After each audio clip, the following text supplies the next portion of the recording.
Hey everybody, we have a field trip going on. Wanted to give you a shot into how we start them out.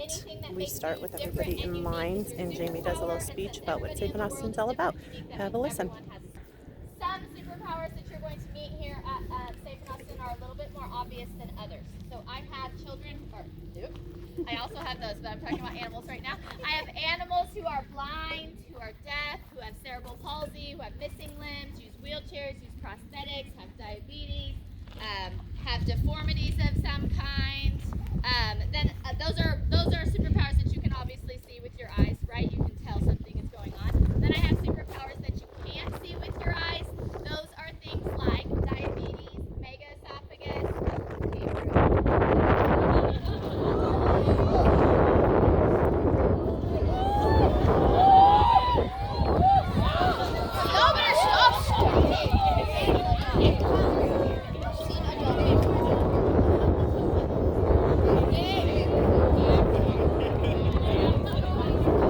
Okay, I'm gonna try to keep talking. Ignore the giant fluffy white polar bear. Things like trauma, anxiety, autism. Those are all things that you can't see with your eyes. Do you or anyone that you know have things like anxiety, autism, trauma, depression, any of those things? Every single person in here should have your hands raised, because I am absolutely sure that every single one of you knows somebody with autism, probably, and anxiety or depression or trauma of any kind. So that's what's happening at the rescue with these animals. Our mission is actually about bringing in children who also share in stories of extreme trauma or have special needs of some sort out to the rescue so that they can meet my animals, they can help my animals, and they can ultimately heal alongside the animals because they have similar stories. Do you understand the concept of how it would make you feel comforted by meeting someone that's been through or is going through what you are also going through? That's the concept, but we take it a whole nother step further because animals do something kind of amazing, and that is that they love unconditionally.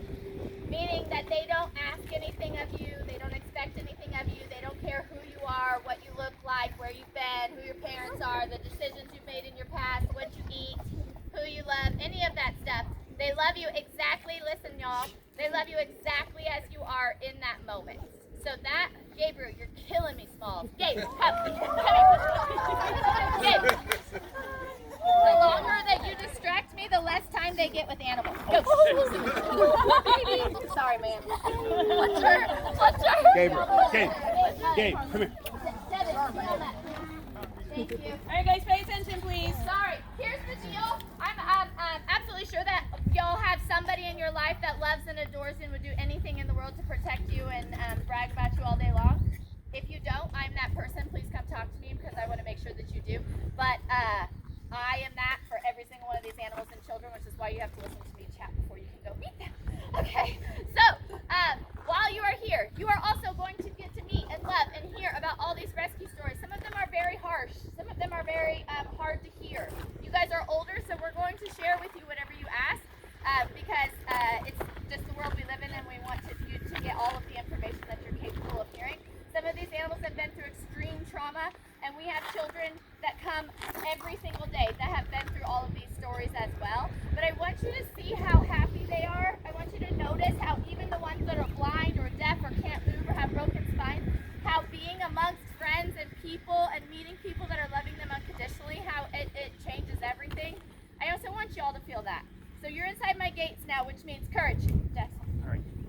Which means that you are loved exactly as you are right here and now. We are grateful that you're here. I think that you are awesome.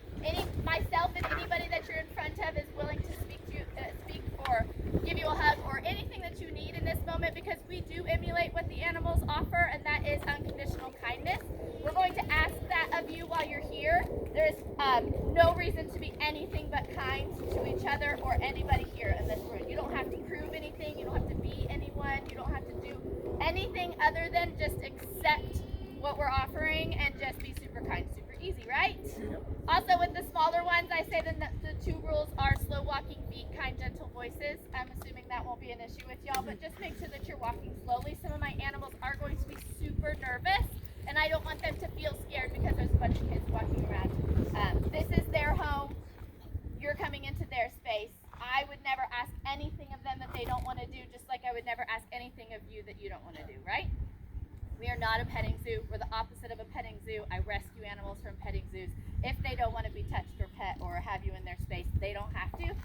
all of these lovely people are for. They'll make sure that everyone's in a good space. You're going to find this isn't an issue. They adore meeting new people, but just so you know. And then make sure that you ask lots of questions. We're going to try to share to you. How it's going to work is that everyone's going to go to an original station. So whatever group you're in, you're going to follow your number. And then after about 8 to 10 minutes, we're going to honk a horn really, really loud, and you will adjust over to the next station. So you're going to get about 10 minutes at every single area and get to meet pretty much all of the animals on the property. You'll go in numerical order, and when you get to station 11, you'll move to station number 1. We do have signs everywhere, so hopefully it'll be easy to offer, but you stay at your station until the honk happens. That way we're all moving at the same time. Easy? Yes, sir. I don't think there was a 5. There will be. We made 11 stations, and y'all came with 8 groups. So there'll be a couple of times where a group doesn't have a group at it. So we just plan ahead, because sometimes people show up with more groups than I saw, less groups that way. Yeah. So one more thing, and this has just been something on my heart that I have decided that I am talking about during field trip season. It's going to be very passive, I promise. But teachers and parents and everyone, I have been nonstop thinking about how we need to change the narrative about bad guys. I've been sort of obsessing about it lately because I see a lot of children who have been hurt significantly, and I want, the part that's bothering me is that 99% of the children who are abused in any fashion are being hurt by their people that should be loving them, that they assumed were safe people. Moms, dads, pastors, coaches, uncles, the neighbor next door that's the nicest guy ever. 1% of the children that are being abused, and I see a lot of abuse cases, are by some random stranger that showed up, okay? And it's bugging me lately that the narrative is that a bad guy looks scary, right? That when you think about a bad guy, you think this big, like, scary, burly, like, missing teeth or something, I don't know, like a Disney villain.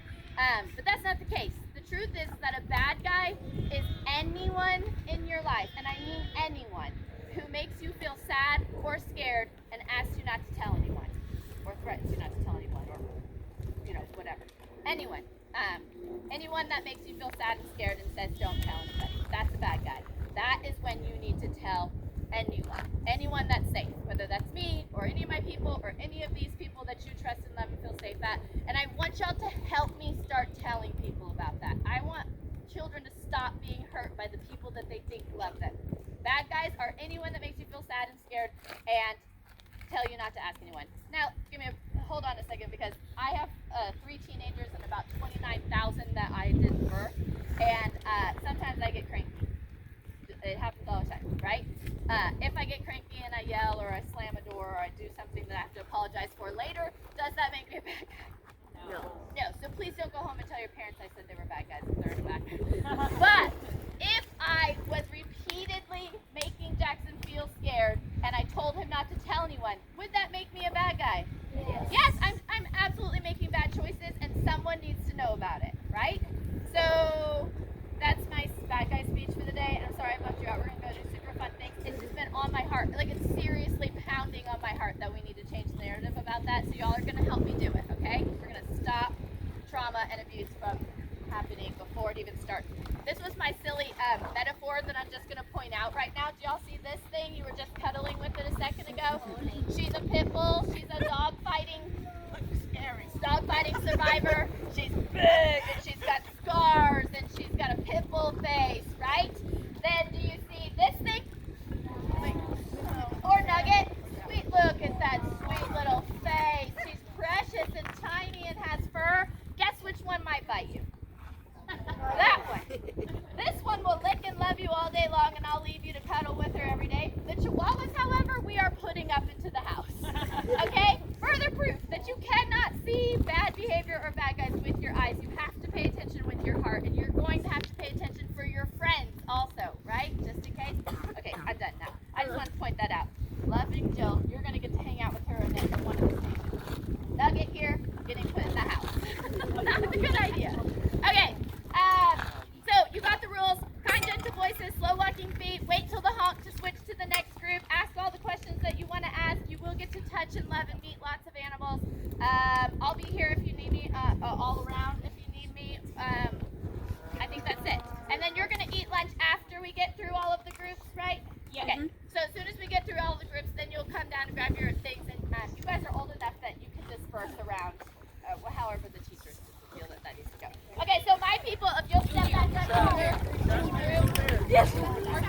And they're off.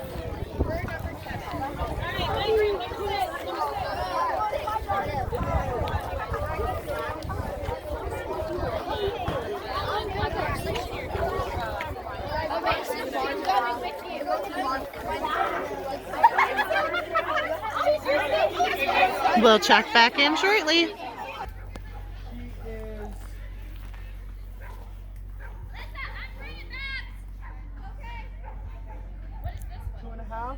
Two and a half. She's 2.5 years old. And yes, she is actually Jamie. Oop. Jamie, 2.5. She's 2, bud. 2. Mhm. So she has sort of an epilepsy and walks. Has sort of. All right, let's go check out another group. And at this station, we have Jackson teaching about service dogs. So he has underneath their table, there's Geneva's hiding. And we have Courage. That was a service dog. I was trying to let everybody get there. All right, let's check out another one.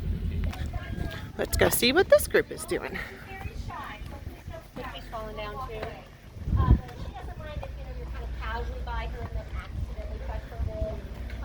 But she had broken legs. They healed that way, and so now she works fine. She's perfectly healthy. They just didn't want to traumatize her more by giving her broken legs. Rocky is able to walk, but his front legs are bent like this. So when he gets up, you see him. He kind of does an army crawl. But he's really fast. He can jump pretty high. He's very healthy. He loves pets. So he's very, very friendly, and he's eating. You guys can pet him. He's fine with being petted. Yes, that is the special needs cat building. You can see the catio over there. Those are our special needs cats. So they have limb differences, or they're blind, and they're looking for attention. That's why they're talking to us. You can absolutely, when we're done here, go through the catio. We won't be able to go into the building. I'll put the All right, kids so in. then I have some blind goats as well. Both of these are blind. This is Buddha and Fred. And then Cookie right here, my little baby pygmy goat, she is got a neurological condition. So she's wobbly. We call her wobbly goat. So neither of these guys can see, but they love. Yes, they're very soft. All right, They love on to the pets. next one. Cookie is very Let's see what David's doing. Oh, hi, Tulip. Are you having fun on field trip day? Yeah? Say hi. How you feed it? Here, drive. Get down there low. There you go. There you go. There you go. I want to be with the goat. This guy. This is a nice one. These guys Dolly. are. And this guy. These guys are what are referred to as feral hogs. So All right, checking on to the next one. Oh, and everybody loves some puppy love.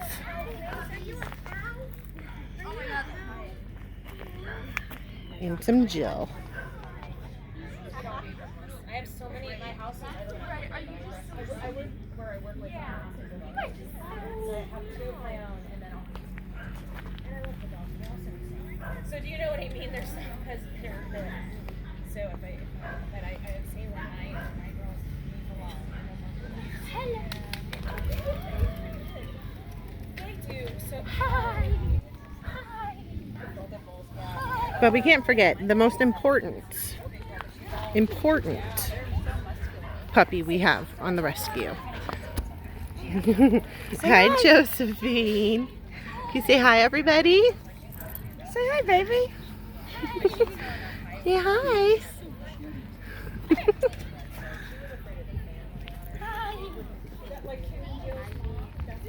It's a great way to socialize them. All right, let's go see another group. Our 2 baby goats. I'm holding one of them. Please don't pet the baby goats. They are blind, and so they get kind of afraid when you do it. I'm gonna go in and I'm gonna tell you all their stories, and then I'm gonna give you all a piece of lettuce, and you can all feed one of the animals. So we're not petting these goats? Are we all listen well?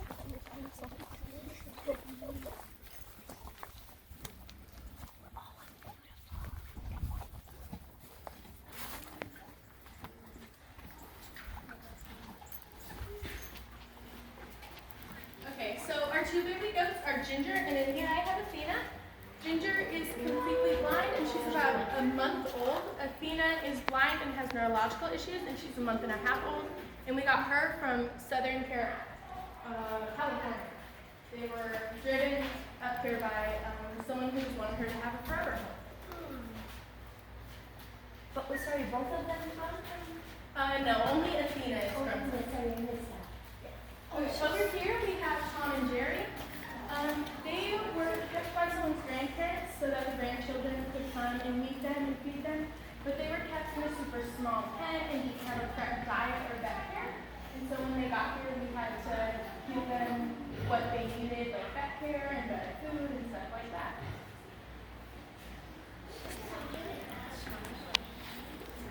Over here, Alright. she's outside right now. Neva's working. Listen. All right, guys. Well, we hope you enjoyed getting to see a little bit of what our field trips are all about, and we'll see y'all soon. Bye.